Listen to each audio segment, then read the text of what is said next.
السلام علیکم ناظرین، آج ہم ایک نہایتی حساس اور اہم موضوع پر بات کرنے جا رہے ہیں۔ وہ ہے حضرت عبداللہ بن زبیر رضی اللہ تعالیٰ عنہ کی شہادت اور حجاج بن یوسف کی ظلمت کی داستان۔ ناظرین، تاریخ اسلام میں کچھ نام ایسے ہیں جن پر زمانہ گزر جائے مگر ان کی عظمت کم نہیں ہوتی۔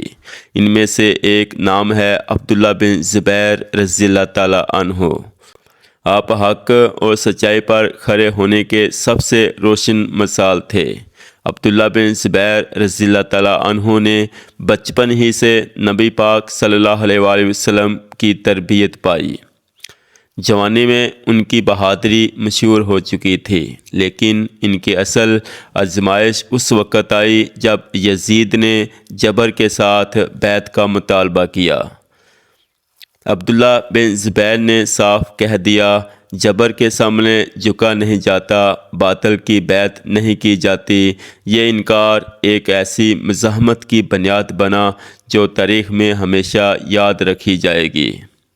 وہ مکہ مکرمہ چلے گئے، حرم کی حرمت میں پناہ لی، لوگ ان کے ارد گرد جمع ہونے لگے اور تھوڑے ہی عرصے میں عرب کے بڑے بڑے علاقے ان کی بیعت میں آ گئے۔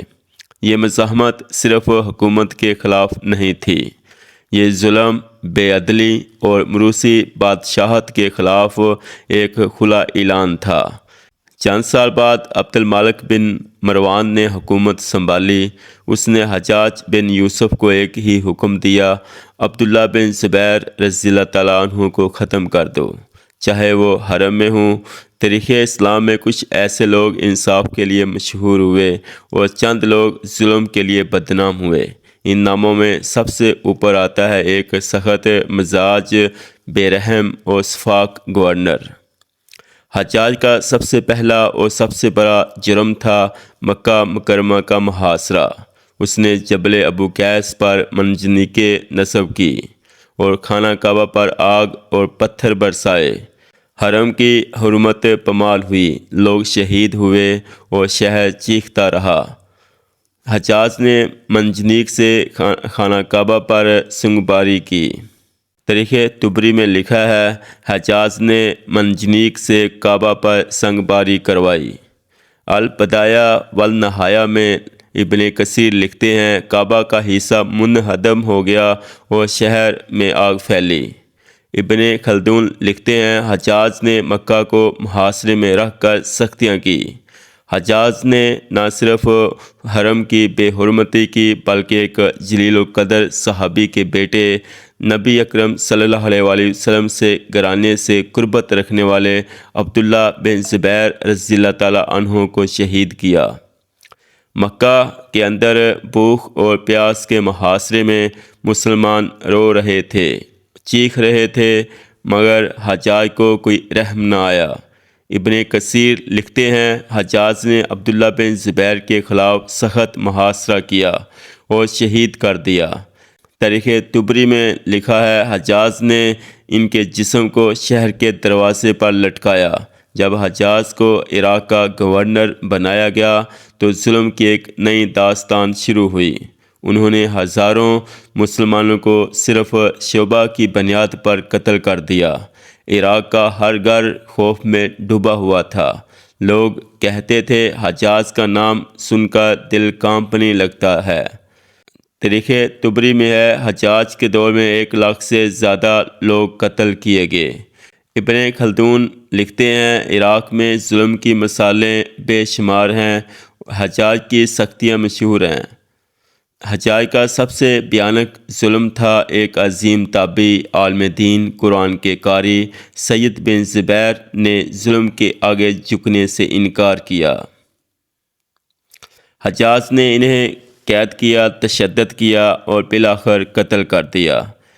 روایات کہتی ہیں، حجاج سید بن زبیر کی بد دعا سے کچھ ہی دن بعد ہلاک ہو گیا۔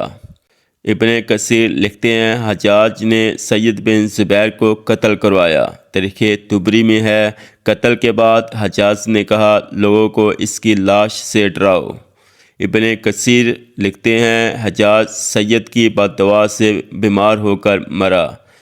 اسلامی تاریخ کی سب سے خوفناک جیلیں کہلاتی تھیں۔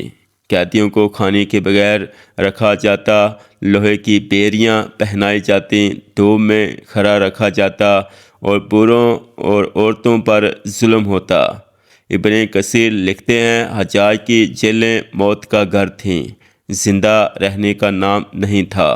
ابن خلدون لکھتے ہیں عراق میں اس کی قید خانوں کی سختیاں مشہور تھیں۔ حجاج کے دور میں ٹیکس سخت، سزائیں بے رحم اور قانون ظالم کے ہاتھ میں تھا۔ جو اس کے خلاف بولتا یا اس کی پالیسیوں سے اختلافات کرتا وہ زندہ نہ بچتا۔ تاریخ طبری میں ہے حجاج نے سیاسی مخالفین کو بے دردی سے قتل کیا۔ ابن کثیر لکھتے ہیں عوام پر سختی اور جبری ٹیکس اس کے دور کی پہچان تھے۔ حجاج جب زندہ تھا تو لوگ اس سے ڈرتے تھے، مگر مرنے کے بعد اس کا نام نفرت کی مثال بن گیا۔ تاریخ کی کتابیں اسے یاد کرتی ہیں تو اس لیے نہیں کہ وہ طاقتور تھا، بلکہ اس لیے کہ وہ مسلمانوں پر ظلم کرتا تھا۔ وہ ظلم چاہے کتنا بھی مضبوط ہو آخرکار ٹوٹ جاتا ہے۔ حجاج نے مکہ کا محاصرہ کیا، جبل ابو قیس پر منجنیقیں لگائیں، آگ اور پتھر برسائے گئے، یہاں تک کہ خانہ کعبہ کو بھی نقصان پہنچا، لیکن عبداللہ بن زبیر نہیں جھکے۔ جب حالات بہت سخت ہو گئے تو وہ اپنی والدہ حضرت اسماء رضی اللہ تعالیٰ عنہا کے پاس آئے، آنکھوں میں آنسو اور دل میں فکر۔ حضرت اسماء رضی اللہ تعالیٰ عنہا نے بیٹے کو دیکھا اور کہا میرے بیٹے حق پر ڈٹے رہو، مر جانا قبول ہے لیکن باطل کے آگے جھکنا نہیں۔ ان الفاظ نے حضرت عبداللہ بن زبیر رضی اللہ تعالیٰ عنہ کے حوصلے کو فولاد بنا دیا۔ حضرت عبداللہ بن زبیر رضی اللہ تعالیٰ عنہ نے چند ساتھیوں کے ساتھ آخری جنگ کی۔ کمزوری کے باوجود، بھوک پیاس اور محاصرے کے باوجود وہ آخر وقت تک لڑتے رہے اور پھر وہ شہید ہو گئے۔ شہادت کے بعد بھی حجاج نے ان کے جسم کو لٹکا دیا، لیکن حضرت اسماء رضی اللہ تعالیٰ عنہا نے اسے دیکھ کر کہا تم نے ایک جسم کو لٹکایا ہے، میرے بیٹے کی روح تو جنت میں اڑ رہی ہے۔ عبداللہ بن زبیر کی مزاحمت ہمیں یہ سبق دیتی ہے کہ حق پر قائم رہو، چاہے دنیا مخالف ہو۔ باطل کے سامنے جھکنے سے بہتر ہے حق پر ڈٹ کر شہید ہو جانا۔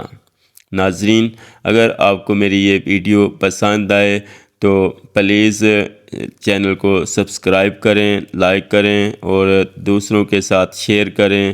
شکریہ، اللہ حافظ۔